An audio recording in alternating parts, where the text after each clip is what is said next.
वैसे सच्चिदानंद घन ब्रह्म है, सारा देवता बैंक की उपासना करे, ब्रह्मा विष्णु महेश सब उसकी उपासना करे। ऐसा जो सदा शिव जो है समझा, जिसके आपने गंगा में अपने जटा के बीच में गंगा निवास करे है, और वो शिव है जी को आपने बैंक आपको वास करे, कैलाश के वहाँ वास करे है, और बैंक को जो लोक है जी को शिवलोक है, वो सबके ऊपर शिवलोक है, और सब गिरा उससे भिचा अपने वो पैर उससे ले जाओ गुंजाए बेटे। तो ख्याल करो, श्रुतियां ने सूर्य की स्तुति ने पढ़ो, स्त्रोत्र ने पढ़ो, मैं पढ़े ब्रह्मा की स्तुति ने पढ़ो, शिव की स्तुति ने पढ़ो, विष्णु की स्तुति ने पढ़ो, ब्रह्म की स्तुति के समान शिवमा की स्तुति बने बोलता बोलता या इसी प्रकार से। तो विष्णु को जो भक्त है बहन तो समझते कि विष्णु से बढ़कर कोई चीज नहीं, बस सर्वोपरि है। तो कृष्ण को जो भक्त बने समझते कृष्ण से बढ़कर कोई नहीं, राम को भक्त बने समझते राम से बढ़कर कोई नहीं। तुलसीदास जी देखो, तुलसीदास जी जो है तो बना के पास के बीच के माँ दिखाया है ना कि मनुर शत्रुपा है, तो आपने तपस्या करी और विष्णु भगवान आकर तो नहीं मैं तो राम रूप में जाऊं तो बना दिखाया कि राम है जी को सबसे बढ़ करके ब्रह्मा विष्णु भाई सभी एक प्रकार से राम का ही अवतार है, तो राम ही अवतार ही है, तो बने सबसे बढ़कर राम है। इसी प्रकार से की समझो कि माने जो दिक्कत देवता को उपासक है वह देवता ने सर्वोपरि समझना चाहिए। इसी प्रकार से जो अल्लाह खुदा को उपासक हुए मैंने समझना चाहिए कि अल्लाह खुदा ही सबसे बढ़ करके है। तो अल्लाह खुदा केवल नाम नाम रह गए और सारी बात तो ब्रह्म की उसमें घटा दी। तो इसी प्रकार से सूर्य का जो उपासक है जिनका सूर्य के भीतर में ही सब गुण संबंध सूर्य नहीं मान लिए, सूर्य भगवान ब्रह्मा विष्णु महेश के रूप में होया। आपने सूर्य स्तोत्र में देख लो कि तुम ही तो ब्रह्मा और तुम ही विष्णु और तुम ही शिव और तुम ही सब हो, सूर्य नहीं कहे। और या जो देवी भागवत है उसके बीच में देवी सब कुछ है, देवी ब्रह्मा विष्णु महेश सूर्य ब्रह्मा विष्णु महेश जी का आपने देवी इससे उत्पन्न हुआ है, देवी ब्रह्मा विष्णु महेश को उत्पन्न कराया। ब्रह्मा विष्णु महेश जो सब देवी के शक्ति ने ब्रह्म को रूप दे दियो। तो ब्रह्म का जो लक्षण जो ब्रह्म का सर्वोपरि भाव है सब उसमें देवी में शक्ति में सब समावेश कर दिया। यहाँ श्री रामकृष्ण परमहंस से वह काली काली काली तारा तारा, तो वह तारा काली की ब्रह्म को नाम ही काला तारी है, और वह तारा काली देवी रो तारा और कुछ नहीं, देवी के नाम से ही वह ब्रह्म रूप देकर मैंने उपासना करे। तो इस प्रकार से की समझो कि वेद व्यास जी महाराज अलग अलग जो पुराना का जो उपासक था जिका ने भी सगला ने मैंने पहुंचा, मैंने ब्रह्म रूपता देकर के वाह वाह वाह वाह। फिर जो आपने गणेश की उपासना करो तो गणेश से बड़ कोई है ही। तुम जो देवी की उपासना करे तो देवी तो सर्वोपरि है, देवी से तो सारी संसार की उत्पत्ति हुई है। इसी प्रकार से कि ये जो आपने व्रत जो है उपवास जो है तीर्थ जो है, अब इसके वहाँ कोई आदमी कहिए हमारे समझ में नहीं आवे। जिस वक्त समझो काशी की महिमा है तो बोलो काशी सर्वोपर, कुरुक्षेत्र क्या जो कुरुक्षेत्र बढ़ कोई याद ही नहीं, पुष्कर क्या है तो पुष्कर सबसे बढ़ करके, प्रयाग जी की आगे तो वह सबसे बढ़ करके। तो मतलब क्या है कि प्रयाग को सबसे बढ़ करके मान करके जल की पूजा करने से ही तो बने पूर्ण लाभ होगा। और वो एक प्रकार से नाना प्रकार का भेद मान करके किसी ने तो सर्वोपरि माने ना। तो इस बात से जो प्रयाग को भक्त है उससे प्रयाग से बढ़कर कोई तीर्थ नहीं, पुष्कर को भक्त है के लिए पुष्कर से बढ़कर कोई चीज नहीं, कुरुक्षेत्र को सबसे बढ़कर माने तो बन के लिए कुरुक्षेत्र सर्वस्व है, गंगा ने सबसे बढ़कर माने तो सबसे बढ़कर गंगा ही है। जो जमुना ने सबसे बढ़कर माने तो सबसे बढ़कर के जमुना ही उसके लिए है। इसी प्रकार से थी समझो कि कोई आदमी तो आपने तुलसीदास जी ने बोला ये बड़े ऊंचे दर्जे का भक्त है, कोई बोला कि सूरदास जी सबसे बढ़ करके भक्त है, कोई बोला आपने सुखदेव जी हुआ, कोई बोला कि आपने नारद जी सबसे बढ़ गया। तो इस तरह से जो भगवान के जो भक्त है उनके बीच के वहां भी अपने मानता के अनुसार उसको सर्वोपरि मान दिया। तो सर्वोपरि मनाना इसलिए ही है कि वो एक निष्ठ हो जाए और कोई प्रयोजन नहीं है। स्त्री अपने पति को ईश्वर मान करके उपासना करने से ईश्वर की प्राप्ति कर ले है। तो फिर कोई शिव ने या विष्णु ने या सूर्य ने या गणेश ने या भगवती देवी ने साक्षात ईश्वर मान कर की उपासना करके परमात्मा ने प्राप्त हो जाए, उसमें कौन सी बड़ी बात है? नारायण नारायण नारायण श्रीमन नारायण नारायण श्रीमन नारायण नारायण नारायण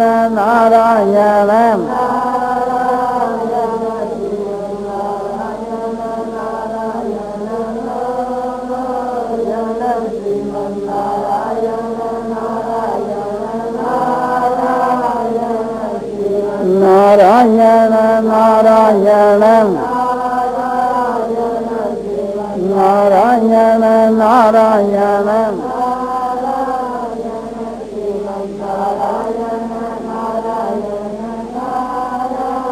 सियावर रामचंद्र की जय, मोर मुक्त बंसी वाले की जय। आपको एक चतुराई की बात बतलाई जाती है। यह भी एक विद्या है कि जैसे कोई भाई से कोई बात पूछनी है, वो बोल दे तो समझ में आई जाती है, और नहीं भी बोले तो अपने प्रश्न करके भी उसको पूछ सकते हैं और उसका भाव जानने में आ सकता है। जैसे अपने 18 वर्ष का लड़का है, अपने उसके विवाह करने की सब लोग घर वाले चेष्टा कर रहे हैं। उस लड़के की इच्छा ब्याह करने के विषय में है या नहीं है, यह बात जाननी है। तो उसे लड़के के सम्मुख ऐसा वातावरण या जिक्र किया जा, पूछा जा कि अमुक गांव में और अमुक भाई के एक लड़की है, ऐसी अच्छी है, सुंदर है, सुशील है, पढ़ी लिखी है, तो उसके साथ के वहाँ तेरे विवाह के विषय में बातचीत कर रहे हैं। और ये मंगसर को महीने में फागुन में विवाह की बात चल रही है। तो ये शब्द उसको सुना दिया। सुनाने के बाद में उसने विरोध किया कि नहीं, अभी मेरा विवाह मत करो, तो समझ में आएगी को नहीं सीखा, और मौन हो गया तो सब बात उसको स्वीकार होगी। समझ कर दो, मुद्दा दे दो। तो बोला तब भी और नहीं बोला तब भी। आप बैठे हैं, मैं बैठा हूं। अब मैंने कहा कि स्वर्गाश्रम में घाट बना रहे हैं, 5,000 रुपया हमने अपने गुण का तो लिखा है, और 300 रुपया भाई परमानंद का मांडा है। घरसा हमारा 2,000 रुपया जालांतर से लिख दिया है, और महाराज साहब का 2,000 रुपया लिख दिया। कोई नहीं, तो हम समझे ठीक है। यदि एक प्रकार से विरोध कर गए तो समझे कि इसका बात दो, वो कह दे कि बहुत ठीक है, ठीक है। सीधी तो बात है, या तो हाँ या ना या चुप। तो एक प्रकार से अपनी तरफ से उसको बात सुना दी, तो वो चाहे बोले चाहे नहीं। इसी प्रकार से हरेक विषय के बीच के वहां किसी व्यक्ति से कोई बात पूछनी हो, वो चाहे बोले चाहे न बोले, उसके हाव भाव से, कटाक्ष से, उसकी चेष्टा से और उसके चेहरे के भाव से ये समझ में आ जाता है कि ठीक है, इस विषय में इसकी क्या सम्मति है, बोले तो और नहीं बोले तो। यह एक चतुर्था की बात आपको बताई। इसी प्रकार की बात यदि भगवान से पूछनी हो, ये तो सब सामने बैठे हैं ना, तो उनसे पूछने में तो कोई कठिनता नहीं आई, तो भगवान तो अपने आंख के सामने नहीं है। इस विषय में भगवान की क्या राय है, कोई भी बात हम पूछें कि वर्तमान के बीच के वहां गांव के ऊपर संकट आ रहा है और इलेक्शन होने वाला है, किसको वोट देना चाहिए, किसको नहीं देना चाहिए, भगवान की हम सम्मति ले रहे तो कैसे लें? हम मन में विचार करने लगे कि ऐसा एक लेख निकालें कि वोट किसको देना चाहिए, जो गांव का सेवक है और गोवध संसार से बंद कराना चाहे उनको देना चाहिए, और किसको देना चाहिए, ईश्वर को मानने वाला है, धर्म को मानने वाला है, परलोक को मानने वाला है, उसको वोट देना चाहिए। किसको वोट देना चाहिए?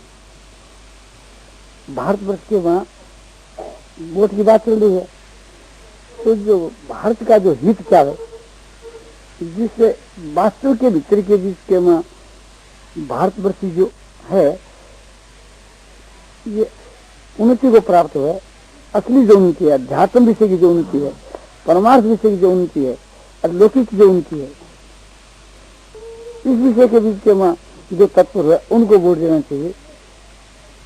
और देना किसको नहीं चाहिए? इसके जो विपरीत है, जो स्वार्थी आदमी है, घूसखोर है और मान बढ़ाई के किंकर हैं, अपने स्वार्थ के लिए, थोड़े स्वार्थ के लिए दूसरे का मान नुकसान कर देता है, ऐसे पुरुषों को वोट नहीं देना चाहिए। जिनके हृदय के वहां अच्छा भाव है, लोक सेवा का भाव है, और अपने तन मन धन को जिन्होंने लोक सेवा के वास्ते लगा दिया है, ऐसे जो त्यागी है, ऐसे पुरुषों को वोट देना चाहिए। ये एक लेख इस प्रकार का लिखकर तैयार किया। अब तैयार करके के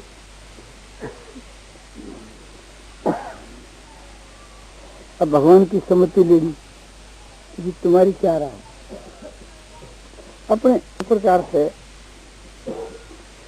वो सब बात भगवान के चरणों में रखी और पूछा कि हम तो किसी जाना नहीं, तुम जानो रघुनाथ। हम तो प्रभु किसी जानते नहीं, आप जानो। इस विषय के बीच के वहां अब क्या करना और क्या नहीं करना, तो फिर भगवान से हम पूछ रहे हैं, तो भगवान मानो फुलना के रूप में आपने अब कह रहे हैं कि इसका थोड़ा संशोधन कर। अब संशोधन करें तो फिर पढ़ने की आवश्यकता रही, फिर शुरू से पढ़ने लगे। एक पंक्ति पढ़ी, दो पंक्ति पढ़ी, जो पढ़ते गए और जैसे वो पंक्ति अड़ गई, बोले इस जगह में यूं लिख, ठीक है। पढ़ते गए, आगे दूसरा प्रकरण आया, बोले इस जगह में यूं कर, ठीक है। आगे प्रकरण आया, बोले इसको काट काट। फिर अपने शुद्ध हृदय के वहां जो भगवान की तरफ से प्रेरणा हुए, जो फुरना हुए, एक प्रकार से उसको रखते गए और उसका संशोधन करके और उसको से छपा दिया। तो भगवान की सम्मति अपने मिल गई ना। तुम भगवान सबके हृदय में है महात्मा गुड़ा के सर्वभूता से है, सारे भूतों के हृदय में सबकी आत्मा रूप से मैं स्थित हूँ। तो अपनी जो आत्मा है उसमें भगवान स्थित है, या आत्मा ही परमात्मा है मान करके के उसे सलाह ले लें। उस सलाह देने के बाद हर वक्त तैयार ही रहे। उस सलाह किस प्रकार से लेनी चाहिए कि निष्काम भाव से, अपने कोई कामना नहीं लेकर के नहीं, अपना कोई प्रयोजन नहीं, संसार का हित कैसे हो, दुनिया का हित कैसे हो, इस लक्ष्य को लेकर के भगवान से पूछा जाए। और कोई बात भगवान उसमें जोड़ने के लिए कह दे कि इसमें ये कमी है तो और जोड़ दो, तो इस प्रकार से अपने उस व्याख्यान को बना ले और बना करके प्रकाशित करते हैं। तो मैं किसी समस्या बने मिलेगी। भगवान तीन प्रकार से सम्मति देते हैं, शास्त्र के द्वारा और शुद्ध हृदय के द्वारा और महापुरुषों के द्वारा, या जिनमें अपने विश्वास हो कि महापुरुष है उनसे जाकर सलाह ले लें। तो महापुरुष का हृदय शुद्ध है, उनके हृदय में परिवेश भगवान पहला से है ही, और वे जिस प्रकार से अपन ने सलाह देवे तो वह ठीक है, या शास्त्र से मिला ले रहे हैं कि इस विषय में शास्त्र क्या कहता है, और उससे जो हमारे को सलाह मिले वो भगवान की सलाह समझ करके के अपना काम है सो आगे को बढ़ावे। तो ये एक लेख के विषय की बात कही, और भगवान से या महात्माओं से या शास्त्र से सलाह लेने की बात कही। इसी प्रकार से थी निष्काम के विषय की एक बात आपको कही जाती है कि निर्भीक होकर के और कामना से रहित होकर के और अहंकार से रहित होकर के और ममता से रहित होकर के और आसक्ति से रहित होकर के हम कोई भी क्रिया करें वो हमारी क्रिया सर्वमान्य होगी, संसार के लिए कल्याणकारक होगी और वो सर्वोपरि समझी जाएगी। इस प्रकार की कोई भी हम क्रिया करें तो हमारे को पाप छू नहीं सकेगा, वो क्रिया हमारी आत्मा के उद्धार के वहां सहायक होगी, कल्याणकारक होगी, और इसी का नाम समझो कि उत्तम दर्जे का कर्मयोग है। कर्मयोग के द्वारा भी ऐसी अपनी चेष्टा होगी और सांख्य योग के द्वारा भी क्रिया ऐसी होगी, मानता भिन्न भिन्न होकर के भी नतीजा और परिणाम सबका एक ही होगा। इसी प्रकार से जितनी प्रकार के मैंने पहले जो साधकों की बात कही, साधन की बात कही, इस देव की बात कही, उन सब का नतीजा परिणाम भी आखिर में जाकर के एक ही होगा, और वो एक होगा वो अनिर्वचनीय होगा। तो प्रथम जो उपासक है अपने उपासना के अनुसार ही अपने उपासक देव को प्राप्त करे है, चाहे किसी भी देवता का उपासक हो, आगे जाकर के और सबकी जो एकता हो जाती है, सबका एक ही जो फल है वो समझो कि वाणी का विषय नहीं, मन का विषय नहीं, बुद्धि का विषय नहीं, जो उसको प्राप्त होता है वो जानता है। समझाने के लिए ये कहना है, वास्तु के बीच के वहां कोई शब्द कहना बनता ही नहीं। तो इसलिए कोई मनुष्य किसी देवता की उपासना करे, किसी मार्ग से चले, योग मार्ग से, भक्ति मार्ग से, ज्ञान मार्ग से, वो प्राप्ति स्थान एक ही है।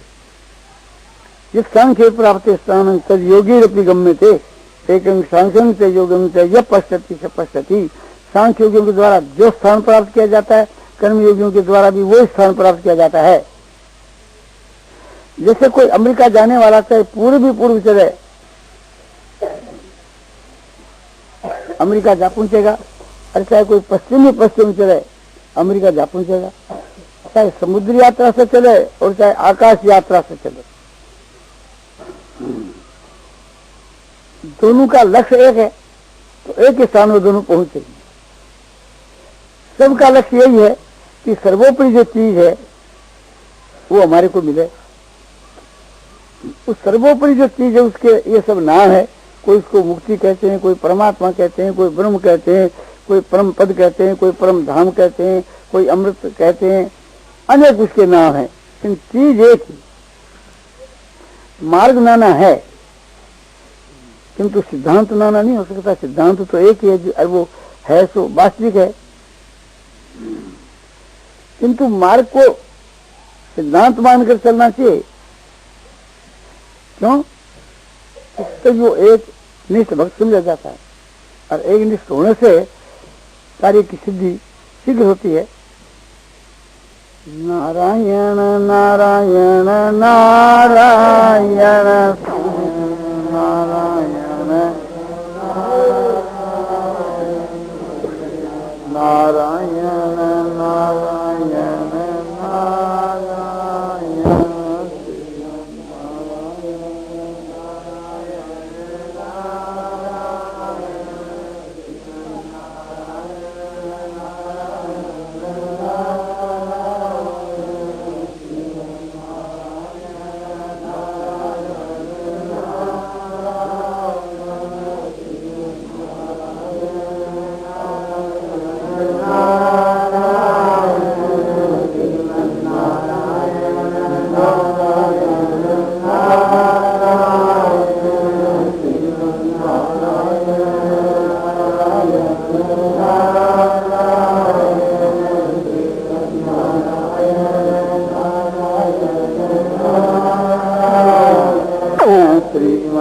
नारायण नारायण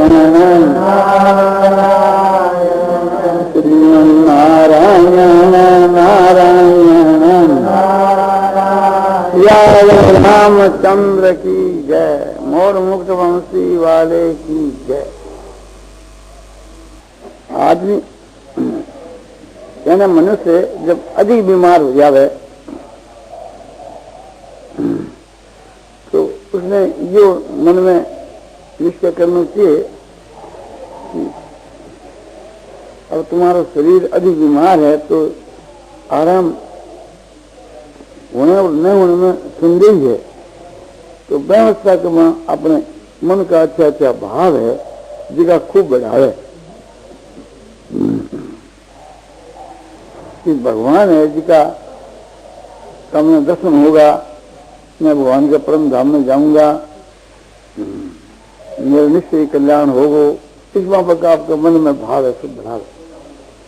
रात में सोए तो सोने के वक्त के बीच के वहां भगवान के गुण प्रभाव तत्व की बातें में मन लगाकर सोए, या भगवान के नाम रूप लीला धाम की बातों में मन लगाकर सोए। भगवान को जप करता हुआ, भगवान के स्वरूप को ध्यान करता हुआ सोए और खूब भगवान की भक्ति के नशे में चूर हो जाए।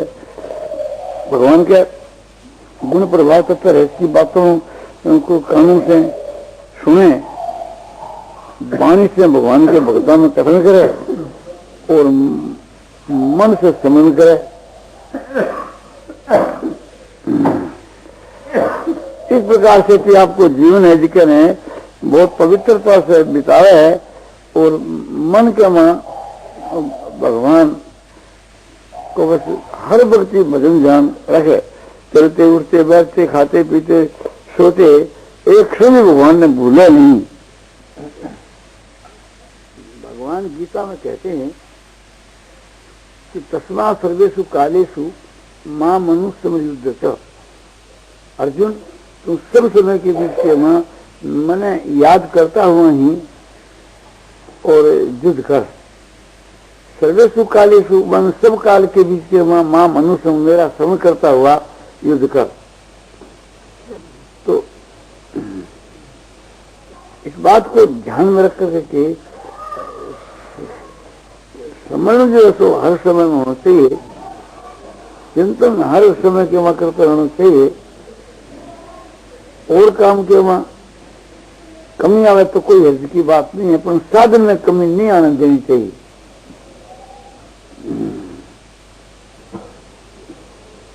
मन में कोई बात की इच्छा नहीं करनी चाहिए।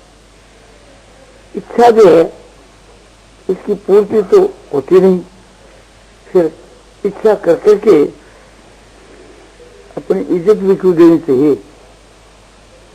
कोई आदमी मरने की इच्छा करे तो इच्छा से आदमी मर नहीं सके, जीने की इच्छा करे तो जी नहीं सके। जिस समय के वहां प्राण जाने उसी समय में प्राण जाएंगे, न पहला जाएंगे बाद में। यह बात है तो इच्छा करनी नहीं चाहिए, कोई भी बात की इच्छा नहीं करनी चाहिए। पुत्र की, धन की, आरोग्यता की, क्योंकि इच्छा के माफिक काम तो होना संभव नहीं है। खाली एक इच्छा करके के अपने भाव को निम्न श्रेणी का बनाना है।